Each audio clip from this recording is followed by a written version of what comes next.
Hi friends, நான் உங்க Varadaraja and welcome to our channel. இன்னைக்கு நம்ம episode 463 subscribers real life ghost experience தான் வந்து பார்க்க போறோம். நம்மளுக்கு ஒரு பிரச்சனை அப்படின்னா அதுலேயும் நம்மளுக்கு ஒரு அமானுஷமான ஒரு பிரச்சனை அப்படின்னா கண்டிப்பாக எல்லாரும் எங்கே போவாங்க அப்படின்னா கடவுளை தேடி தான் போவாங்க. ஆனால் நீங்கள் கடவுளை தேடி போய் அந்த ஒரு அமானுஷம் கடவுளை விட கொஞ்சம் ஓவர் பவர்ஃபுல்லாக இருந்தது அப்படின்னா அப்போது உங்களுடைய மனநிலைமை எப்படி இருக்கும்? பயங்கர டெரிஃபைங்காக இருக்கும்ல. இந்த ஒரு நிகழ்வில் அப்படிப்பட்ட ரொம்பவும் சுவாரஸ்யமான சம்பவம் தாங்க காத்துக்கிட்டு இருக்கு.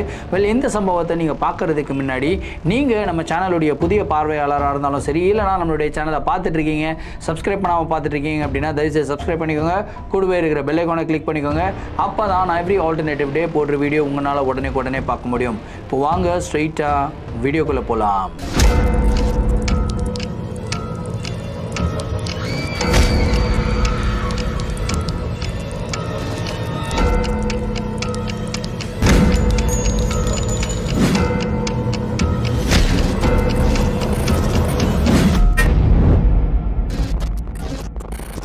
இந்த ஒரு அமானுஷமான நிகழ்வை நம்மளுக்கு சிபின் அப்படின்ற ஒரு சப்ஸ்கிரைபர் கேரளாவிலிருந்து ஷேர் பண்ணி விட்டுருக்காருங்க. இந்த ஒரு அமானுஷமான நிகழ்வு அவருக்கு நடந்தது கிடையாதுங்க. ஆனால் கிட்டத்தட்ட ஒரு 35 வருடங்களுக்கு முன்னாடி அவங்களுடைய ரிலேட்டிவ் ஒருத்தங்களுக்கு வந்து நடந்த நிகழ்வு அப்படின்னு வந்து சொல்லியிருக்காரு. சரி, கதையோடைய ஸ்டார்டிங்லேருந்தே வர ஆரம்பிப்போமே. ஸோ இந்த ஒரு நிகழ்வு வந்து பார்த்திங்கன்னா கிட்டத்தட்ட 35 வருடங்களுக்கு முன்னாடி நடந்த ஒரு நிகழ்வு. ஸோ கேரளாவில் இருக்கிற ஒரு அழகிய கிராமம்னு வச்சுப்போமே. ஸோ அந்த ஒரு அழகிய கிராமத்தில் வந்து பார்த்திங்கன்னா ஒரு குடும்பம் வந்து வசித்து வராங்க. அவங்க வந்து ரொம்பவும் பணக்கார குடும்பம் தான். ஸோ அவங்க குடும்பத்தில் மொத்தமாக எத்தனை பேருன்னு கேட்டிங்கன்னா அம்மா, அப்பா, அதுக்கப்புறம் ஒரு பையன், 3 பேர் கொண்ட ஒரு குடும்பம் தான். ஸோ அவங்களுக்கு ஏராளமான ஒரு சொத்துக்கள் இருக்குது. அதாவது கேரளாலே அவங்களுக்கு நிறையா சொத்துக்கள் இது வரைக்குமே இருக்குங்க. ஸோ அப்படி இருக்கும்போது இவங்க ஒரு சின்ன வீட்டில் தான் வந்து வசித்து வராங்க. இவங்க புதுசாக வந்து பார்த்திங்கன்னா ஒரு மிகப்பெரிய லேண்டை வந்து வாங்குறாங்க. அந்த லேண்ட் எவ்வளோ பெருசுன்னு கேட்டிங்கன்னா கிட்டத்தட்ட ஒரு 5-6 கிரவுண்ட் இருக்கும் அப்படின்னு சொல்லலாம். அவ்வளோ பெரிய லேண்ட் வந்து வாங்குறாங்க. ஸோ இவங்களுடைய ட்ரீமே என்னென்னா அந்த 5-6 கிரவுண்ட் லேண்ட் இருக்கு இல்லையா, அந்த லேண்டில் வந்து ஒரு மிகப்பெரிய மாளிகை மாதிரி ஒரு வீடு கட்டணும். வீடை கட்டி அந்த இடத்துல வந்து வசிக்கணும் அப்படின்றது தான் இவங்களுடைய ஆசையாகவே இருந்திருக்கு. அதுக்காக இவங்க கொஞ்சம் கொஞ்சமாக காசை வந்து சேர்த்து வைக்க ஆரம்பிக்கிறாங்க. கிட்டத்தட்ட ஒரு 5-6 வருஷம் வந்து காசை சேர்த்து வச்சதுக்கப்புறம் வந்து பார்த்திங்கன்னா சரி அந்த இடத்துல வீடு கட்டலாம் அப்படின்ற ஒரு முடிவும் எடுக்கிறாங்க. கரெக்டாக முடிவு எடுத்துகிட்டு அந்த லேண்டை போய் பார்க்குறாங்க. பார்த்தவங்களுக்கு ஒரு மிகப்பெரிய ஷாக். ஏன்னா அந்த லேண்டை வாங்கும்போது அந்த லேண்ட் வந்து பார்த்திங்கன்னா அவ்வளோ அளவுக்கு க்ளீனாக நீட்டாக இருந்ததுதான். ஆனால் இப்போது ஒரு 5-6 வருஷம் கழித்து அந்த லேண்டை போய் பார்க்கும்போது நிறையா மரங்களெல்லாம் வளர்ந்துருக்கு. இன்ஃபேக்ட் அந்த லேண்டுக்குள்ளேயே வந்து பார்த்திங்கன்னா ஒரு மிகப்பெரிய ஆலமரம் இவங்க வாங்கும் போதே இருந்தது. ஆனால் இப்போது அது வந்து இன்னமும் பிரம்மாண்டமான ஒரு ஆலமரமாக வளர்ந்து நிற்கிதுங்க. ஸோ அந்த லேண்டை வந்து சரி கொஞ்சம் கிளியர் பண்ணலாம் அப்படின்னு சொல்லிட்டு இவங்க என்ன பண்ணுறாங்கன்னா அங்கே இருக்கிற செடி கொடி அப்புறம் சின்ன சின்னதாக வளர்ந்து இருக்கிற மரங்கள் எல்லாமே வெட்டுறாங்க. டோட்டலாக எல்லாத்தையுமே க்ளீன் பண்ணிட்டாங்க. ஆனால் இவங்க வீடு போடுறதுக்காக பிளான் போடுவாங்க இல்லையா, அந்த ஒரு பிளானுக்கு நடுவில் என்ன ஒரு டிஸ்டர்பன்ஸ்ன்னு கேட்டிங்கன்னா அந்த ஒரு மிகப்பெரிய ஆலமரம் சொல்லியிருந்தேன் இல்லையா, அந்த ஆலமரம் வந்து பார்த்திங்கன்னா ஒரு மிகப்பெரிய டிஸ்டர்பன்ஸாகவே இருந்தது. சரி, இந்த ஆலமரத்தை எப்படியாவது வெட்டி தள்ளினா தான் நம்ம வந்து இந்த இடத்துல வீடு கட்ட முடியும் அப்படின்ற ஒரு நிலைமை. ஆனால் அந்த ஆலமரத்தை வெட்டுறதுக்கு யார் வந்து தடை தெரிவித்தா அப்படின்னு கேட்டிங்கன்னா அந்த லேண்டோடைய ஓனர் இருக்கார் இல்லையா, அதாவது அவங்க ஹஸ்பண்ட் அண்ட் ஒய்ஃப் இருக்காங்களே, ஒய்ஃப் வந்து சொல்கிறாங்க இந்த ஆலமரத்தை வெட்டிட்டு இந்த இடத்துல வீடு கட்டுவோம் அப்படின்னு வந்து சொல்கிறாங்க. ஆனால் அவங்க ஹஸ்பண்ட் எடுத்துக்கிட்டு அந்த ஆலமரத்தை வெட்ட வேணாம் அப்படின்னு சொல்லி ரொம்ப ஸ்ட்ராங்காக சொல்லிக்கிட்டு இருக்காரு. இதுக்கு முக்கியமான காரணம் என்னன்னு கேட்டிங்கன்னா அவர் சின்ன வயசாக இருக்கும்போது அந்த ஆலமரத்துடைய வேர்களை பிடிச்சி வந்து விளையாடினது அவருக்கு வந்து ஞாபகம் வந்தது.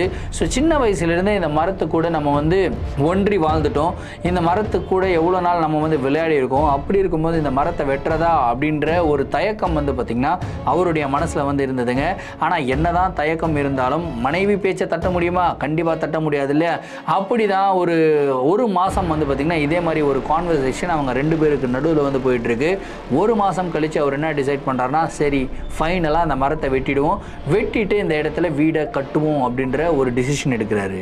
டிசிஷன் எடுத்த அடுத்த நாளே வந்து பார்த்திங்கன்னா அவங்க ஒரு ஆட்கள் எல்லாம் வந்து போய் பார்க்குறாங்க. பார்த்துட்டு இந்த ஆலமரத்தை எப்படி வெட்டலாம் அப்படின்ற ஒரு பிளானிங்குமே வந்து போடுறாங்க.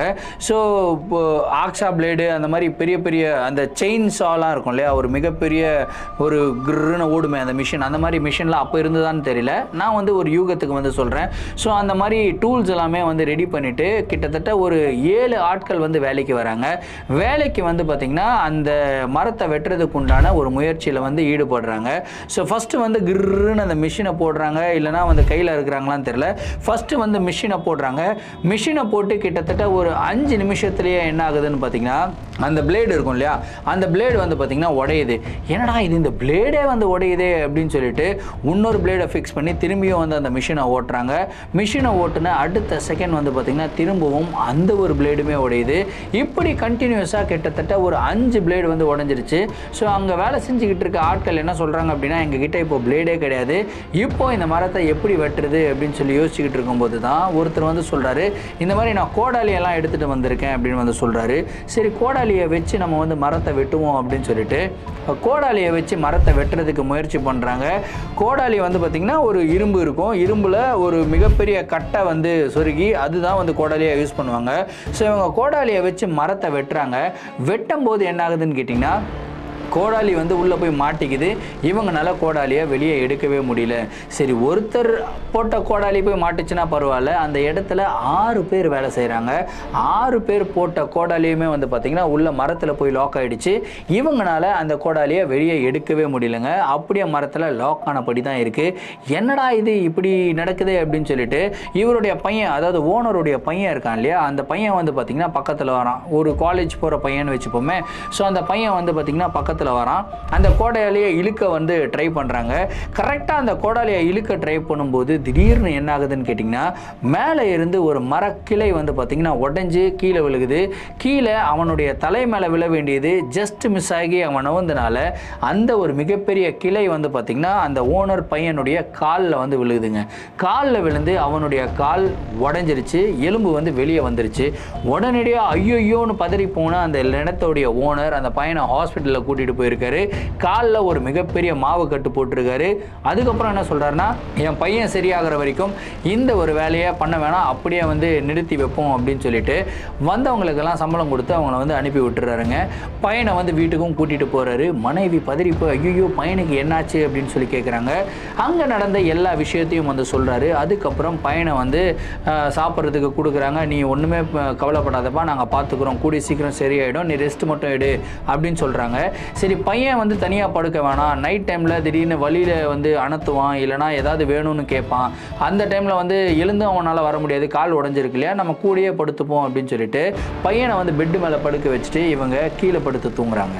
ஸோ நல்லா தூங்கிக்கிட்டு இருக்கும்போது திடீர்னு வந்து பார்த்தீங்கன்னா அந்த லேடி ஓனருடைய ஒய்ஃப் இருக்காங்க இல்லையா, அவங்களுக்கு அந்த ரூமில் யாரோ வித்தியாசமான பாஷைகள், அதாவது ஏதோ ஒரு மந்திரங்கள் சொன்னால் எப்படி இருக்குமோ, அதாவது ஒரு புரோகிதர் மந்திரம் சொன்னால் எப்படி இருக்குமோ அந்த மாதிரி மந்திரங்கள் சொல்கிற சவுண்ட் வந்து கேட்குதுங்க.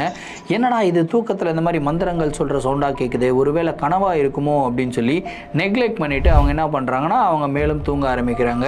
ஆனால் இந்த மந்திரம் சொல்கிற சவுண்ட் இப்போ எப்படி கேட்குதுன்னா, இவங்களுடைய காதுகளுக்கு பக்கத்தில் வந்து யாரோ மந்திரங்கள் சொல்லிக்கிட்டு இருக்க மாதிரி, அவங்களுக்கு வந்து அதுவும் ரொம்ப ஆக்ரோஷமாக மந்திரங்கள் சொல்லிக்கிட்டு இருக்க மாதிரி வந்து சவுண்டு கேட்குது. என்னடா இது இவ்வளோ ஆக்ரோஷமா, யாரா இந்த மாதிரி நம்மளை டிஸ்டர்ப் பண்ணுறது அப்படின்னு சொல்லி கண்ணு முழிச்சு பார்க்குறாங்க. கண்ணு முழிச்சு பார்த்தவங்களுக்கு ஒரு மிகப்பெரிய ஷாக்கே காத்துக்கிட்டு இருந்தது. ஏன்னா அங்கே யார் நின்றுக்கிட்டு இருந்தா அப்படின்னு கேட்டிங்கன்னா, அவங்களுடைய பையன்தான் வந்து நின்றுக்கிட்டு இருக்காப்புல. அவங்களுடைய பையனால் நிற்கவே முடியாது. ஏன்னா அந்த பையனுடைய கால் எலும்பு வந்து பார்த்திங்கன்னா உடஞ்சி வெளியே வந்திருக்கு. அதை தான் மாவு கட்டு போட்டு படுக்க வச்சுருக்காங்க. காலை அசைக்கவே முடியாது, எழுந்தும் நிற்க முடியாத இருக்கிற ஒரு பையன் நைட்டில் வந்து பார்த்திங்கன்னா எழுந்து நின்று அவங்க அம்மாவை பார்த்து மந்திரங்கள் சொல்லிக்கிட்டே இருக்கான். என்னடா ஆச்சு அப்படின்னு சொல்லி கேட்கும்போது, ஒழுங்கு மரியாதை அந்த மரத்தை வெட்டுற வேலையை விட்டுரு, அப்படி அந்த மரத்தை வெட்டுற வேலையை விடலை அப்படின்னா உங்கள் குடும்பத்தில் இருக்கிற ஒருத்தருடைய தலையை வெட்டுற வேலையை நான் பண்ண வேண்டியதாக இருக்கும் அப்படின்னு வந்து சொல்கிறான். இதை கேட்ட உடனே இவங்களுக்கு கை கால்லாம் நடுங்குது, கத்துறாங்க. இவங்களுடைய சவுண்டு கேட்டு அவங்களுடைய ஹஸ்பண்டும் உள்ளே ஓடி வர்றாரு. என்ன ஆச்சு அப்படின்னு சொல்லி பார்க்கும்போது பையன் நின்றுக்கிட்டு இருக்கான். பையன் நின்றுக்கிட்டு இருக்கிறத பார்த்து அவர் பயங்கரமாக ஷாக் ஆகுறாரு. என்னடா ஆச்சு அப்படின்னு சொல்லி போய் தொடுறாரு பாருங்க. தொட்ட உடனே அந்த பையன் அப்படியே மயக்கம் போட்டு கீழே விழுகிறான். ஐயோ அப்படின்னு சொல்லி அந்த பையனை தாங்கி பிடிச்சி பெட்டில் படுக்க வைக்கிறாங்க.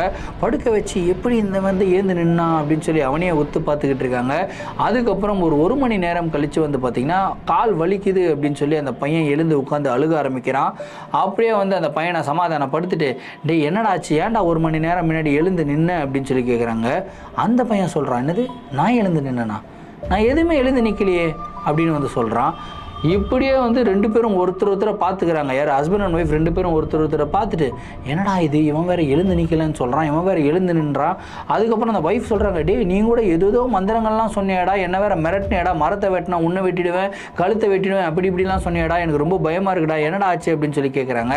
இல்லை எனக்கெல்லாம் ஒன்றும் ஆகலை, நீ கம்முன்னு படு அப்படின்னு சொல்லிட்டு அவங்கள படுக்க வச்சுட்டு அவனும் படுக்கிறான். அன்றைக்கி நைட் இப்படியே முடியுதுங்க. சரி, அடுத்த நாள் ஏதாவது டிஃப்ரெண்ட்டாக இருக்கும் அப்படின்னு வந்து பார்த்திங்கன்னா, அடுத்த நாள் இன்னமும் பயங்கரமான விஷயங்கள் எல்லாம் நடக்க ஆரம்பிக்குது. ஸோ அடுத்த ஒரு வாரத்துக்கு வந்து பார்த்திங்கன்னா இவங்களுக்கு அதே மாதிரி அமானுஷமான நிகழ்வுகள் தான் நடந்துக்கிட்டே இருக்குது, ரெகுலராக நடந்துக்கிட்டே இருக்குது. ஸோ இந்த அமானுஷமான நிகழ்வுகள்லேருந்து எப்படியாவது இவங்க தப்பிக்கணும், இல்லை வெளியே வரணும் அப்படின்னு சொல்லி முயற்சி பண்ணுறாங்க. ஆனால் இவங்களால வெளியே வரவே முடியல. ஸோ அவங்களுடைய பையனுடைய ஆக்டிவிட்டி எப்படி இருக்குன்னு கேட்டிங்கன்னா, கால் உடஞ்சி தான் இருக்குது, நகர முடியாது. ஆனால் திடீர்னு அந்த பையன் எழுந்து நிற்கிறதும், திடீர்னு புரோகிதர் மாதிரி மந்திரங்கள் சொல்கிறதும் அவங்க வந்து பார்த்திங்கன்னா ரொம்ப பயப்படுறாங்க. சரி, இதை பற்றி ஏதாவது ஒரு மாந்திரிகர்கிட்ட போய், அதாவது கேரளா மாந்திரிகள் நம்பூதிரிகள் எல்லாம் இருப்பாங்க இல்லையா, ஸோ அவங்கக்கிட்ட போயிட்டு இதை பற்றி கேட்போம் அப்படின்னு சொல்லிட்டு அவங்க என்ன பண்ணுறாங்கன்னா, ஹஸ்பண்ட் அண்ட் ஒய்ஃப் வந்து போயிருக்காங்க. போயிட்டு அவர்கிட்ட வந்து பேசுகிறாங்க.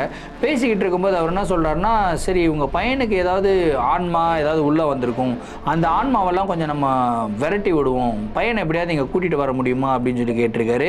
சரி கண்டிப்பாக கூட்டிகிட்டு வரேன் அப்படின்னு சொல்லி இவங்க திரும்பியும் வீட்டுக்கு போயிருக்காங்க. வீட்டுக்கு போயிட்டு பையனை அந்த நம்பூதிரிக்கிட்டே கூட்டிகிட்டு போயிருக்காங்க. ஸோ அந்த நம்பூதிரி வந்து பார்த்திங்கன்னா இந்த பேயொட்டும் சடங்குகள் பண்ணுறதுக்கு உண்டான வேலைகள் எல்லாம் ஆரம்பிக்கிறாரு. ஸோ அவர் வந்து பார்த்திங்கன்னா தெய்வ பக்தி ரொம்ப ஜாஸ்தியாக இருக்கிற ஒரு பர்சன். ஸோ சாமி மந்திரங்கள் வந்து சொல்ல ஆரம்பிக்கிறாருங்க. அவர் மந்திரங்களை வந்து ஜபிக்க ஆரம்பிக்கிறாரு, சொல்ல ஆரம்பிக்கிறாரு. அடுத்த செகண்ட் வந்து பார்த்திங்கன்னா அந்த பையன் எதிரில் உட்காந்துருக்கான். எதிரில் உட்கார்ந்தவன் அவர் சொல்கிற அதே மந்திரத்தை இன்னமும் கிளியரான உச்சரிப்பில் வந்து சொல்ல ஆரம்பிக்கிறான். என்னடா இது, இவன் எப்படா மந்திரம்லாம் படித்தான் அப்படின்னு சொல்லிட்டு அம்மாவும் அப்பாவும் பார்க்குறாங்க. இந்த நம்பூதிரிக்கே ஒன்றும் புரியல, என்னடா நடக்குது இங்கே, இவன் வந்து ஒரு பேய், ஒரு அமானுஷமான சக்தி இவனுடைய உடம்புக்குள்ளே இருக்குது, அந்த ஒரு சக்தியை விரட்டுறதுக்காக தான் நான் கடவுளோட மந்திரங்களை வந்து சொல்கிறேன். ஆனால் ஒரு அமானுஷமான சக்தி இருந்ததுன்னா கண்டிப்பாக கடவுளோட மந்திரங்களுக்கு வந்து கட்டுப்படும், கண்டிப்பாக பயப்படும். ஆனால் கடவுளோட மந்திரங்களே திரும்பி வந்து அந்த அமானுஷமான சக்தி சொல்லுது அப்படின்னா அது சாதாரணமான அமானுஷமான சக்தி கிடையாது அப்படின்னு சொல்லி அப்போ தான் அவருக்கு தெரிய ஆரம்பிக்குது. அதுக்கப்புறம் வேறு ஏதாவது மந்திரங்கள் சொல்லலாம் அப்படின்னு சொல்லிட்டு சாமி ஃபோட்டோவெல்லாம் லைனாக அடுக்கி வைக்கிறாங்க. சாமி ஃபோட்டோ ஒன்றா பார்த்துட்டு இருக்கும்போது இவர் வந்து பார்த்திங்கன்னா ஒரு சாமிக்கும், அதாவது பிள்ளையார் ஆகட்டும் சரி, அதுக்கப்புறம் வந்து பார்த்திங்கன்னா ஐயப்பன் ஆகட்டும் சரி, அதுக்கப்புறம் அம்பாள் ஆகட்டும் சரி, இந்த மாதிரி ஒரு சாமி இருக்கு இல்லையா, எல்லா சாமிக்குமே வந்து பார்த்திங்கன்னா ஒரு மந்திரங்கள் இருக்குல்ல, எல்லா மந்திரங்களுமே இந்த பையன் வந்து உச்சரிக்க ஆரம்பிக்கிறான். ஸோ அப்பா அம்மாவுக்கும் செம ஷாக்கு, நம்பூதிரிக்கும் செம ஷாக்கு. என்னடா இது, இந்த மந்திரங்கள் எல்லாமே வந்து பல வருட காலம் இதே மாதிரி சாமிக்கு வந்து பூஜை செஞ்ச ஒரு பர்சன்னால தான் சொல்ல முடியும். அவரே வந்து சம்டைம்ஸ் வந்து ரொம்ப கன்ஃபியூசிங்கில் தான் இருக்கும். ஏன்னா வந்து ஒரு சாமிக்கு உண்டான மந்திரம் ரெகுலராக சொல்லிக்கிட்டு இருக்கிறது வந்து சொல்லுவாங்க, ஆனால் எல்லா சாமிக்கு உண்டான மந்திரம் அப்படியே வந்து டிட்டோவாக எப்படி இவ்வளோ கிளியராக வந்து சொல்ல முடியும் அப்படின்ற ஒரு ஷாக்கில் தான் எல்லாருமே வந்து இருந்தாங்க. ஸோ அந்த நம்பூதிரி என்ன பண்ணுறாருனா, எல்லாத்தையும் நிறுத்திட்டு என்ன சொல்கிறாருன்னா, உங்களுடைய பையனுடைய உடம்புக்குள்ளே ஒரு ஆன்மா இருக்குது அப்படின்னு வந்து தெரியும், ஆனால் அந்த ஆன்மா பயங்கர பவர்ஃபுல்லான ஆன்மாவாக இருக்குது. ஸோ கடவுளுடைய மந்திரங்களை வச்சே அந்த ஆன்மாவை கண்ட்ரோல் பண்ணவே முடியாது. இந்த மாதிரி ஒரு நிலைமையில் இருக்கும்போது நான் எப்படி இவனுக்கு வந்து ட்ரீட்மெண்ட் பண்ண முடியும், நான் எப்படி இவனுக்குள்ளே இருக்கிற ஆன்மாவை வெளியே எடுக்க முடியும், ஸோ என்னுடைய பவரை விட தாண்டி அதிகப்படியான பவர் இந்த பையனுடைய உடம்புக்குள்ளே இருக்குது, என்னால் எதுவுமே பண்ண முடியாது அப்படின்னு சொல்லிட்டு அவர் வந்து இவங்களை அனுப்பி விட்டுறாருங்க. இவங்களும் வீட்டுக்கு வராங்க. வீட்டுக்கு வந்ததுக்கப்புறம் திரும்பவும் இவங்களுக்கு அதே மாதிரி அமானுஷமான நிகழ்வுகள் எல்லாம் ரெகுலராக நடக்குது. எப்படிடா இந்த நிகழ்வுகள்லேருந்து தப்பிக்கிறது அப்படின்னு சொல்லி யோசிச்சுக்கிட்டே இருக்கும்போது அப்போ தான் வந்து அவங்களுடைய ஃப்ரெண்டு ஒருத்தவங்க சொல்கிறாங்க, இந்த மாதிரி இன்னொருத்தர் இருக்கார், அதாவது உங்கள் பையனுடைய ஜாதகத்தை எடுத்துகிட்டு போய் ஒருத்தர்கிட்ட காட்டுவோம், அவர் ரொம்ப பவர்ஃபுல்லாக ஜாதகம் பார்ப்பார், அவர் வேணால் ஜாதக கட்டங்கள் கரெக்டாக இருக்கா இல்லையா அப்படின்றத வந்து சொல்லிடுவார் அப்படின்றாங்க. சரி அப்படின்னு சொல்லிட்டு அந்த பையனுடைய ஜாதகத்தை எடுத்துகிட்டு போயிட்டு அவர்கிட்ட காட்டுறாங்க. அவருமே ஜாதகத்தை பார்க்குறாரு. பார்த்துட்டு என்ன சொல்கிறார் அப்படின்னா, எல்லாமே கரெக்டாக இருக்கே, இந்த பையனுக்கு எந்த விதமான ஆபத்தும் கிடையாது, எந்த விதமான பிரச்சனையும் கிடையாது, அப்படி இருக்கும்போது இந்த பையனுடைய கால் உடஞ்சிருக்குன்னு வேற சொல்கிறீங்க, இது மாதிரி நடக்கிறதுக்கு உண்டான சாத்தியமே கிடையாது, எப்படி இப்படி நடந்தது அப்படின்னு சொல்லிட்டு அவருமே ஆச்சரியமாக கேட்குறாரு. அதுக்கப்புறம் என்னென்ன நடந்தது அப்படின்னு சொல்லி கேட்குறாரு. அப்போ தான் இவங்க என்ன நடந்ததுன்றதை டீட்டெயில்டாக சொல்ல ஆரம்பிக்கிறாங்க. இந்த மாதிரி ஒரு நம்பூதிரி கிட்ட போனோம், அவனே வந்து மந்திரங்கள் எல்லாம் சொல்ல ஆரம்பிக்கிறான், எங்களுக்கு ரொம்ப பயமாக இருக்குன்றதெல்லாம் சொன்னது கேட்டதுக்கப்புறம் அவர் ஒன்று தான் சொல்கிறாரு, பயங்கரமாக பயப்படுற மாதிரி சொல்கிறாரு. இந்த பையனுடைய உடலுக்குள்ள பிரம்ம ராட்சசன் வந்து இருக்கிறான் அப்படின்னு வந்து சொல்கிறாரு. இந்த பிரம்ம ராட்சசன் அப்படின்றது ஒரு மிகப்பெரிய அமானுஷமான சக்திங்க. ஆக்சுவலாக இந்த பிரம்ம ராட்சசன் அப்படின்றத யாரை சொல்லுவோம்னு கேட்டிங்கன்னா, நிறைய மந்திரங்கள் வேதங்கள் எல்லாம் படித்த நம்பூதிரிகளோ இல்லை பிராமணர்களோ இருக்காங்க இல்லையா, அவங்க வந்து பார்த்திங்கன்னா எல்லாமே மேக்சிமமாக நல்ல வேலையை தான் வந்து செய்வாங்க, இறை பணியை வந்து ஆற்றுவாங்க. ஆனால் ஒரு சில பேர் வந்து பார்த்திங்கன்னா தவறான பாதைக்கு வந்து போவாங்க, இல்லைனா அவங்க வந்து துர்மரணம் அடைஞ்சு அவங்களுடைய ஆசை நிறைவேறாமல் அப்படியே ஆன்மாக்களாக வந்து சுற்றிக்கிட்டு இருக்காங்க இல்லையா, அவங்க எல்லாருமே வந்து பார்த்திங்கன்னா பிரம்ம ராட்சசனாக மாறிடுவாங்க. அப்படி பிரம்ம ராட்சசனாக மாறிட்டாங்க அப்படின்னா அவங்க இந்த மாதிரி ஆலமரம் இல்லைனா ஒரு மிகப்பெரிய மரங்கள் எல்லாம் இருக்கு இல்லையா, அந்த மாதிரி மரங்களில் தான் வந்து வாழுவாங்களாம். அதாவது அவங்களுடைய ஆன்மாக்கள் வந்து வாழுமா. அப்படி அந்த மரங்களை யாராவது வெட்டுறாங்க இல்லைனா அவங்களுடைய பெர்மிஷன் இல்லாமல் வெட்டுறாங்க அப்படின்னா கண்டிப்பாக அவங்களுடைய குடும்பத்தையே இந்த பிரம்ம ராட்சசன்கள் அழிச்சிரும் அப்படின்னு வந்து சொல்லியிருக்காரு. ஸோ இவர்கிட்டயே கேட்குறாங்க, சரி இந்த பிரம்ம ராட்சசன் கிட்டேருந்து எப்படி தான் தப்பிக்கிறது அப்படின்னு சொல்லி கேட்குறாங்க.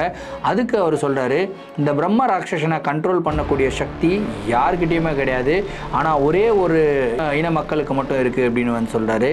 யாருக்கு இருக்குது அப்படின்னு சொல்லி கேட்கும்போது இந்த அகோரிகள்லாம் இருக்காங்க இல்லையா, அவங்களுக்கு தான் வந்து அந்த மாதிரி சக்தியெலாம் இருக்குது, அகோரிகள் தான் வந்து இந்த பிரம்ம ராட்சசன்களை கண்ட்ரோல் பண்ண முடியும் அப்படின்னு வந்து சொல்கிறாங்க.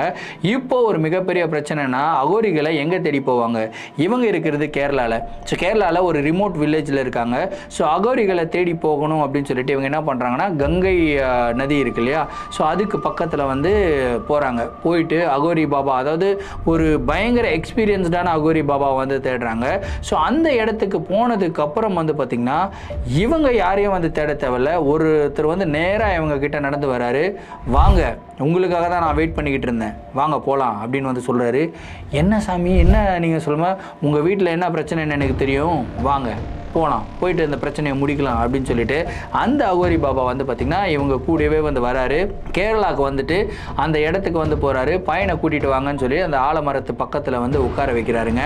உட்கார்ந்த உடனே அந்த பையன் வந்து பார்த்திங்கன்னா அந்த ஆலமரத்தை கட்டி பிடிச்சிக்கிட்டு அழுக ஆரம்பிக்கிறான். அவர் என்ன சொல்கிறாரு அப்படின்னா, இந்த பையனுடைய உடலுக்குள்ளே ஒரு பிரம்ம ராட்சசன் இருக்குது. ஸோ அந்த பிரம்ம ராட்சசனை நம்ம முக்தி அடைய வச்சுட்டோம் அப்படின்னா நம்ம இந்த ஆலமரத்தை வெட்ட முடியும், இல்லைனா இந்த ஆலமரத்தை வெட்ட முடியாது. ஸோ முக்தி அடைகிறதுக்கு உண்டான வேலையை மட்டும் நான் செய்யறேன் அப்படின்னு சொல்லிட்டு அவர் ஒரு சில பூஜைகள் எல்லாமே செய்கிறாரு, ஒரு சில ரிச்சுவல்ஸ் எல்லாமே செய்கிறாருங்க. செஞ்சுக்கிட்டு இருக்கும்போதே இந்த பையன் வந்து பார்த்திங்கன்னா அப்படியே படுத்து தூங்குன நிலையில தான் இருக்கான். ஸோ இந்த ஆலமரத்தில் வந்து பார்த்திங்கன்னா ஒரு சில கிளைகள் வந்து கொஞ்சம் லைட்டாக காஞ்சிருக்கு. ஸோ அந்த கிளைகள் வந்து பார்த்திங்கன்னா இவர் மந்திரங்கள் சொல்ல சொல்ல நல்லா காய ஆரம்பிச்சிருக்கு. கரெக்டாக அந்த பூஜையை முடிக்கும் போது ஒரு 2-3 கிளை இருக்கு இல்லையா, அந்த 2-3 கிளை வந்து பார்த்திங்கன்னா அப்படியே ஆட்டோமேட்டிக்காக உடஞ்சி வந்து கீழே விழுகுது. அதுவும் கீழே விழுகிற கிளை வந்து நார்மலாக உடஞ்சி கீழே விழுந்ததுன்னா எப்படி இருக்கும், நார்மலாக கிளையாக தானே விழுகணும், விழுந்து அப்படியே பவுடர் மாதிரி அப்படியே எவாப்ரேட் ஆகுது. அதாவது ஒரு ரொம்ப நாளாக வந்து ஒரு கட்டையை வந்து அப்படியே போட்டு வச்சு அந்த கட்டை மக்கி போய் மேலே இருந்து கீழே விழுந்த உடனே அப்படியே பவுடர் மாதிரி தெரிக்கும் இல்லையா, அந்த மாதிரி வந்து தெரிக்குதுங்க. அது தெரிச்ச உடனே வந்து பார்த்திங்கன்னா இந்த பையன் எழுந்து உட்கார்றான். பையன் திரும்பியும் பழைய மாதிரி வந்து பேச ஆரம்பிக்கிறான். அவர் என்ன சொல்கிறாருன்னா, இந்த மரத்தில் இருந்த பிரம்ம ராட்சசனை வந்து நான் விடுதலை செஞ்சுட்டேன். ஸோ அந்த பிரம்ம ராட்சசனுடைய ஆன்மா வந்து இப்போ சாந்தி அடைஞ்சிருச்சு, இப்போ நீங்கள் இந்த மரத்தை தாராளமாக வெட்டலாம் அப்படின்னு சொல்லிட்டு அவர் வந்து கிளம்பி போயிடுறாரு. அவர்கிட்ட கேட்குறாங்க, சாமி உங்களுக்கு ஏதாவது வேணுமா அப்படிலாம் கேட்குறாங்க. எனக்கு எதுவும் வேணாம் அப்படின்னு சொல்லிட்டு அவர் பாட்டு கிளம்பி போயிடுறாருங்க. அதுக்கப்புறம் இந்த மரத்தை வெட்டலாமா வேணாமா அப்படின்னு சொல்லி டிசைட் பண்ணுறாங்க. ஸோ இவங்க என்ன டிசைட் பண்ணியிருக்காங்கன்னா, இவ்வளோ பிரச்சனைகள் நடந்ததுக்கப்புறம் இந்த மரத்தை நம்ம வெட்டணுமா, இந்த மரத்தை நம்ம வெட்ட வேணாம் அப்படின்ற ஒரு டிசிஷனும் எடுத்துடுறாங்க. ஸோ இந்த இன்சிடென்ட் நடந்து கிட்டத்தட்ட 35 வருடங்கள் ஆயிடுச்சு. 35 வருடங்கள் ஆகியும் இது வரைக்கும் அந்த இடத்துல அந்த ஆலமரம் அப்படியே இருக்குது அப்படின்னு வந்து சொல்லியிருக்காங்க. So what a fantastic story இல்லைங்க. ஸோ இந்த ஒரு நிகழ்வு வந்து பார்த்திங்கன்னா எனக்கு ரொம்ப ரொம்ப பிடிச்சிருந்தது. ஸோ அதனால தான் ஷேர் பண்ணேன். தேங்க்யூ சிபின், இந்த மாதிரி ஒரு சூப்பரான ஸ்டோரியை நம்மளுக்கு ஷேர் பண்ணதுக்கு. ஸோ இந்த ஒரு நிகழ்வை பற்றின உங்களுடைய கருத்துக்கள் என்ன அப்படின்றத கமெண்ட் பாக்ஸில் சொல்லுங்கள். இந்த ஒரு வீடியோவுக்கு 3000 லைக்ஸ் அண்ட் 300 கமெண்ட்ஸ் போடுவீங்க அப்படின்றத நம்புகிறேன். ஏன்னா நீங்கள் போடுற ஒரு லைக்கும் கமெண்ட்டும் தான் என்ன மாதிரி கிரியேட்டர்ஸ்க்கு ஒரு மிகப்பெரிய மோட்டிவேஷனல் பூஸ்டராகவே இருக்குங்க. இதே மாதிரி உங்களுடைய வாழ்க்கையில் ஏதாவது அமானுஷமான நிகழ்வுகள் நடந்திருந்து அந்த நிகழ்வுகளை எங்களை ஷேர் பண்ணணும்னு நினச்சிங்கன்னா இன்ஸ்டாகிராமில் ஃபாலோ பண்ணிவிடுங்க, இன்ஸ்டாகிராம் டிஎம் பண்ணுங்கள், இல்லை நான் என்னோட மெயில் ஐடிக்கு மெயிலாக சென்ட் பண்ணிவிடுங்க. கண்டிப்பாக உங்களுடைய நிகழ்வுகளும் நம்மளுடைய சேனலில் வீடியோஸாக போடப்படும். மீண்டும் அடுத்த வீடியோவில் சந்திக்கும் வரை நான் உங்கள் Varadaraja signing off. Thank you and bye.